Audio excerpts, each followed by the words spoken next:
Hello friends, good morning. मैं विनोद कुमार, सहायक आचार्य राजनीति विज्ञान, वीर बाला कालीबाई राजकीय कन्या महाविद्यालय डूंगरपुर। दोस्तों, आज के इस वीडियो में हम BA part second political science के सेकंड पेपर में उग्रवादी राष्ट्रवाद के बारे में पढ़ेंगे। दोस्तों, भारतीय राष्ट्रीय कांग्रेस की स्थापना 1885 ईस्वी में हुई। दोस्तों, भारतीय राष्ट्रीय कांग्रेस अपने जीवन के प्रारंभिक वर्षों में जिन उदार राष्ट्रवादियों के प्रभाव में थी, उनका लक्ष्य भारतीय प्रशासनिक व्यवस्था में क्रमिक सुधार करना था और वे इस लक्ष्य की प्राप्ति हेतु संवैधानिक साधनों के प्रयोग में विश्वास रखते थे। लेकिन दोस्तों, 1885 से 1905 ईस्वी के बीच के काल में कुछ ऐसी घटनाएं घटी, कुछ ऐसी शक्तियां क्रियाशील हुई जिन्होंने भारतीय राष्ट्र के अपेक्षाकृत युवा वर्ग को पूर्ण स्वतंत्रता की मांग करने के लिए प्रेरित किया और संवैधानिक साधनों, विशेषतया नरम संवैधानिक साधनों के प्रति अविश्वास की भावना को जन्म दिया। दोस्तों, पूर्ण स्वतंत्रता की मांग और उसकी प्राप्ति हेतु जन आंदोलन के मार्ग को अपनाने वाली इसी धारा को उग्र राष्ट्रीयता के नाम से जाना जाता है। दोस्तों, सबसे पहले हम ये जानेंगे कि उग्र राष्ट्रीयता के उदय के क्या कारण थे। दोस्तों, उग्र राष्ट्रीयता के उदय का सबसे पहला कारण था सन 1892 के सुधार कानून की अपर्याप्तता। दोस्तों, भारतीय राष्ट्रीय कांग्रेस के 7 वर्षों के प्रयत्नों का परिणाम 1892 का भारतीय परिषद अधिनियम था, लेकिन यह अधिनियम भारतीयों को संतुष्ट नहीं कर सका। 1892 के अधिनियम द्वारा जो सुधार किए गए थे वे अपर्याप्त और निराशाजनक थे। दूसरा जो कारण है वह है धार्मिक पुनरुत्थानवाद और सांस्कृतिक नवजागरण।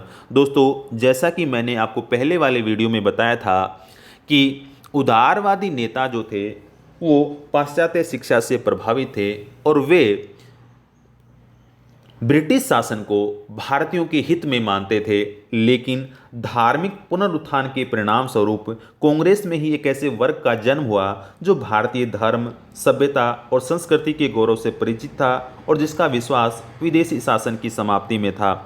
दोस्तों, 1893 में शिकागो धर्म सम्मेलन में स्वामी विवेकानंद ने हिंदू धर्म की महत्ता के बारे में संपूर्ण विश्व को बताया। दोस्तों, धार्मिक पुनरुत्थान से प्रभावित होने के कारण ही तिलक ने भारत की स्वाधीनता के लिए हिंदू उत्सवों और हिंदू संगठन पर बल दिया था। तीसरा जो कारण है वह है प्राकृतिक प्रकोप। दोस्तों, 19वीं सदी के उत्तरार्ध में भारत को प्राकृतिक प्रकोपों का सामना करना पड़ा। दोस्तों, 1876 से 1900 तक अनेक अकाल पड़े, जिसमें सबसे अधिक भीषण अकाल जो था वो 1896-97 का था, जिसका प्रभाव 7 करोड़ जनसंख्या और 70,000 वर्ग मील क्षेत्र पर पड़ा। दोस्तों, इस भीषण अकाल के समय जनता भूख से मर रही थी, किंतु शासन का जो रुख था वो उपेक्षापूर्ण था। दोस्तों, जब जनता भूख से मर रही थी उस समय शासन ने रानी विक्टोरिया का जयंती उत्सव मनाने के लिए 1897 में ही दिल्ली में शानदार दरबार का आयोजन किया और पानी की तरह पैसा लुटाया, जिससे जनता जो है दोस्तों उसमें असंतोष पैदा हो गया। दोस्तों, भारतीयों को अकाल से मुक्ति मिली ही नहीं थी कि बम्बई में भयंकर प्लेग फैल गया और प्लेग के समय भी शासन का जो रुख था वो उपेक्षापूर्ण था, जिसके कारण दोस्तों भारतीय जनता में रोष उत्पन्न हो गया। अगला जो कारण था वो था आर्थिक असंतोष। दोस्तों, आर्थिक असंतोष क्रांति को जन्म देता है। दोस्तों, सरकार द्वारा निरंतर भारत विरोधी नीति अपनाई जा रही थी। दोस्तों, शासन के द्वारा 1894 में विदेशी माल पर आयात कर समाप्त कर दिया गया। इससे देसी सामान महंगा हो गया और विदेशी सामान सस्ते दामों पर बिकने लग गया। सरकार की इस नीति के कारण ही स्वदेशी आंदोलन चला। दोस्तों, इसके अलावा शिक्षण संस्थाओं में वृद्धि के साथ साथ शिक्षित भारतीयों की संख्या में तेजी से वृद्धि हो रही थी, लेकिन शासन द्वारा शिक्षित भारतीयों को उनकी योग्यता के अनुसार पद प्रदान नहीं किए जा रहे थे, जिसके कारण भारतीयों में निराशा और असंतोष उत्पन्न हुआ। अगला जो कारण है वो है भारतीय कटुता और अंग्रेजों का अहंकार युक्त व्यवहार। दोस्तों, अंग्रेजों का भारतीयों के प्रति अहंकारयुक्त व्यवहार और आंग्ल भारतीय पत्रों का भारत विरोधी दृष्टिकोण जो है वो भी उग्र राष्ट्रवादिता के उदय के लिए जिम्मेवार है। दोस्तों, दिन प्रतिदिन के जीवन में भारतीयों के साथ अपमानजनक व्यवहार किया जाता था। अनेक बार ब्रिटिश सैनिकों और अन्य व्यक्तियों ने भारतीयों के साथ घातक मारपीट की और कई बार आहत व्यक्ति मर भी गए, लेकिन अंग्रेज अधिकारी दंड से बच गए या उन्हें बिल्कुल साधारण सा दंड दिया गया। दोस्तों, लाहौर से प्रकाशित आंग्ल भारतीय दैनिक the Civil and Military Gazette तो भारतीयों को जी खोलकर गालियां देता था और पढ़े लिखे भारतीयों को बलबलाते बीए, वर्णशंकर बीए, गुलाम, दास जाति और कलंकी जाति जैसे अपमानजनक शब्दों से संबोधित करता था। और दोस्तों, जिसके कारण भारतीयों में असंतोष उत्पन्न हो गया। अगला जो कारण है वो है विदेशों में भारतीयों के साथ दुर्व्यवहार। दोस्तों, ब्रिटेन के जो उपनिवेश थे, विशेषकर नेपाल और दक्षिण अफ्रीका में भारतीयों के साथ दुर्व्यवहार किया जाता था, जिसके कारण भारतीयों में असंतोष उत्पन्न हो गया। अगला जो कारण है वो है भारत के बाहर होने वाले विशेष परिवर्तन। दोस्तों, पहले ये माना जाता था कि पश्चिम के देश जो हैं उनके विरुद्ध युद्ध में सफलता प्राप्त नहीं की जा सकती, लेकिन दोस्तों 1896 में अफ्रीका के एक छोटे से देश एबिसिनिया द्वारा यूरोप के विशाल देश इटली और 1904-05 में जापान के द्वारा रूस को पराजित कर दिया गया। ये कुछ ऐसी घटनाएं थी जिन्होंने भारतीयों के मन में ये विचार उत्पन्न किया कि ब्रिटेन के विरुद्ध स्वाधीनता के संघर्ष में सफलता प्राप्त की जा सकती है। अगला जो कारण था वो था लाल, बाल और पाल का नेतृत्व। दोस्तों, उग्र राष्ट्रवाद के उदय में लाला लाजपत राय, बाल गंगाधर तिलक और विपिन चंद्र पाल का नेतृत्व एक महत्वपूर्ण कारण था। ये नेता अटूट देशभक्त और ब्रिटिश शासन के कट्टर शत्रु थे। दोस्तों, तिलक कहा करते थे कि स्वतंत्रता मेरा जन्मसिद्ध अधिकार है और मैं इसे लेकर रहूँगा। दोस्तों, इन नेताओं की उग्र राष्ट्रीयता के उदय में महत्वपूर्ण भूमिका रही है। अगला जो कारण है वो है लॉर्ड कर्जन का प्रतिक्रियावादी शासन। दोस्तों, भारत में उग्रवाद के उदय के लिए यदि कोई एक कारण सबसे अधिक प्रमुख रूप से उत्तरदायी कहा जा सकता है तो वह है लॉर्ड कर्जन का प्रतिक्रियावादी शासन। दोस्तों, लॉर्ड कर्जन ने 1891 ईस्वी में कलकत्ता कॉरपोरेशन अधिनियम पास कर कॉरपोरेशन में भारतीयों की संख्या घटाकर आधी कर दी। इसी प्रकार 1904 में भारतीय विश्वविद्यालय अधिनियम पास कर विश्वविद्यालय की सीनेट और सिंडिकेट में भारतीयों का प्रतिनिधित्व कम कर दिया। 1904 में प्रशासक की गुप्तता अधिनियम के द्वारा उन्होंने समाचार पत्रों की स्वतंत्रता को सीमित कर दिया। दोस्तों, लॉर्ड कर्जन का जो सबसे बड़ा मूर्खतापूर्ण कार्य था वो था बंगाल का विभाजन। तो दोस्तों, लॉर्ड कर्जन का प्रतिक्रियावादी शासन जो है वो भी उग्रवादी राष्ट्रवाद के उदय के लिए जिम्मेवार है। दोस्तों, अब हम चर्चा करेंगे उग्र राष्ट्रवादियों की राजनीतिक विचारधारा और साधनों पर। दोस्तों, उग्र राष्ट्रवादियों की जो विचारधारा है उस विचारधारा को हम कुछ बिंदुओं के माध्यम से समझ सकते हैं। दोस्तों, सबसे पहले आपको ये ध्यान रखना है कि उग्र राष्ट्रवादी जो थे वो भारत और ब्रिटेन के हित परस्पर विरोधी मानते थे।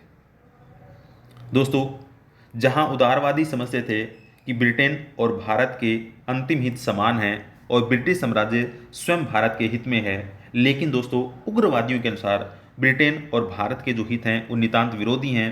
ब्रिटिश साम्राज्य के साथ चाहे कितना ही सहयोग क्यों न किया जाए, उसके द्वारा भारत अपने राजनीतिक लक्ष्य की प्राप्ति नहीं कर सकता।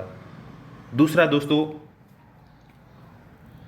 उग्र राष्ट्रवादियों के अनुसार युद्ध तथा सक्रिय विरोध के बिना स्वराज्य की प्राप्ति असंभव है। दोस्तों, उग्र राष्ट्रवादियों के अनुसार युद्ध के बिना भारत को स्वतंत्रता प्राप्त होना नितांत असंभव है। तीसरा दोस्तों, उग्र राष्ट्रवादियों का यह मानना था कि व्यापारियों का राष्ट्र ब्रिटेन जो है वो केवल दबाव और विरोध की भाषा ही समझता है। चौथा दोस्तों, उग्र राष्ट्रवादी जो थे वो भारत में सब प्रकार से मुक्त और स्वतंत्र राष्ट्रीय शासन प्रणाली की स्थापना करना चाहते थे। दोस्तों, अब अपन चर्चा करेंगे उग्र राष्ट्रवादियों के साधनों की। दोस्तों, जहां उदारवादी ब्रिटिश शासन के समक्ष अपनी मांगें प्रार्थना पत्र, स्मृति पत्र या प्रतिनिधि मंडल के माध्यम से रखते थे, वहीं उग्र राष्ट्रवादियों ने जो साधन अपनाए वो थे बहिष्कार, स्वदेशी और राष्ट्रीय शिक्षा। दोस्तों, उग्रवादियों के जो ये साधन थे उसमें सबसे प्रमुख साधन बहिष्कार को कहा जा सकता है। उग्रवादियों के बहिष्कार आंदोलन की मुख्य प्रवृत्ति तो विदेशी वस्तुओं के विरुद्ध थी, परंतु इनकी व्याख्या में इसमें सरकार के साथ असहयोग, सरकारी नौकरियों, प्रतिष्ठानों तथा उपाधियों का बहिष्कार भी शामिल था।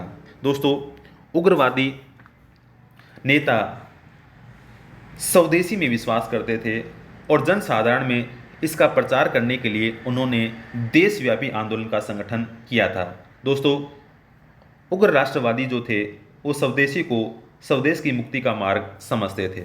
दोस्तों, उग्र राष्ट्रवादियों ने भारतीयों को सांस्कृतिक दृष्टि से गुलाम बनाने वाली पाश्चात्य शिक्षा का विरोध कर राष्ट्रीय शिक्षा प्रणाली का समर्थन किया था। दोस्तों, लोकमान्य तिलक ने इसी उद्देश्य से दक्षिण शिक्षा समाज की स्थापना की थी। तो आपको ध्यान रखना है मित्रों कि उग्र राष्ट्रवादियों के प्रमुख साधन जो थे वो थे बहिष्कार, स्वदेशी और राष्ट्रीय शिक्षा, और इसमें जो सबसे प्रमुख माना जाता है वो है बहिष्कार।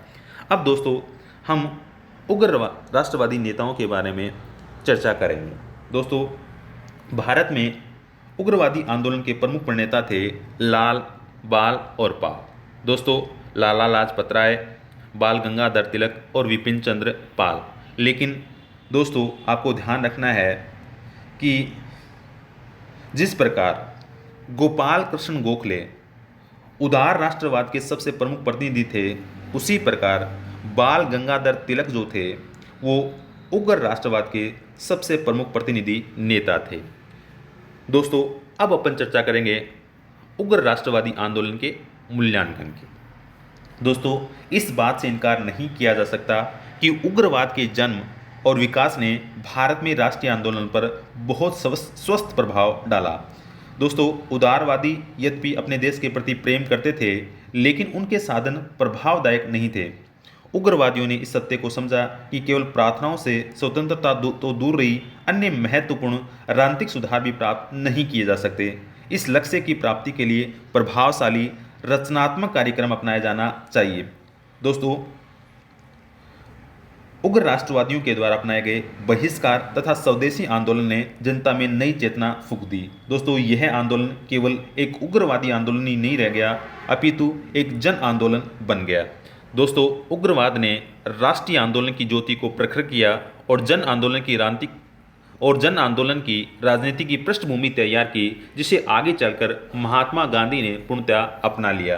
तो दोस्तों, आज की इस वीडियो में हमने ये जानने का प्रयास किया है कि उग्र राष्ट्रवाद के उदय के क्या कारण थे, उग्र राष्ट्रवादियों की विचारधारा क्या थी, उग्र राष्ट्रवादियों के प्रमुख साधन क्या थे, उग्र राष्ट्रवादी नेता कौन कौन थे। दोस्तों, अगले वीडियो में हम एक नए टॉपिक के साथ फिर मिलेंगे। तब तक के लिए जय हिंद, जय भारत।